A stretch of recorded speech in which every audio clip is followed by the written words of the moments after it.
সোমবার দুপুরে ময়নাতদন্ত শেষে হাসপাতাল থেকে বৃদ্ধ মোহাম্মদ আলীর মরদেহ নেওয়া হয় বিরল উপজেলার ডাঙ্গাপাড়ায় বাড়িতে। এ সময় স্বজনদের আর্তনাদে ভারী হয়ে ওঠে চারপাশ। পুরো এলাকায় সৃষ্টি হয় শোকাবহ। সহিংসতা দমাতে এলোপাতাড়ি গুলি ছোড়াই ক্ষোভ প্রকাশ করেন স্বজনরা।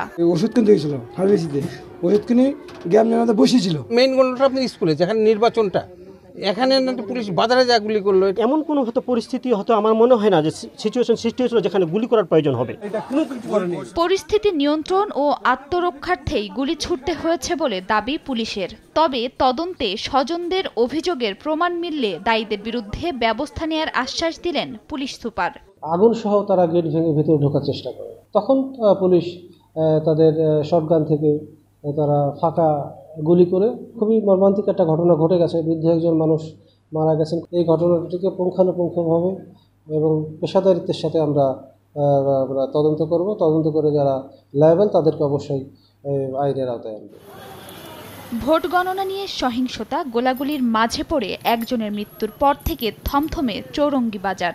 রোববারের ঘটনায় অনেকের ক্ষোভ, কারো কারো মনে আতঙ্ক। তবে সোমবার সকাল থেকে ঘটনাস্থল, ভোটকেন্দ্র কিংবা আশপাশে পুলিশের টহল দেখা যায়নি। রোববার দিনাজপুরের আজিমপুর ইউনিয়ন পরিষদ নির্বাচনের ভোট গ্রহণ হয়। এর মধ্যে হামিদা হাই স্কুল কেন্দ্রের ফলে এগিয়ে থাকেন টিউবওয়েল প্রতীকের প্রার্থী জোবাইদুর রহমান। তাতে আপত্তি জানান সদস্য প্রার্থী সাইফুল ইসলামের সমর্থকরা।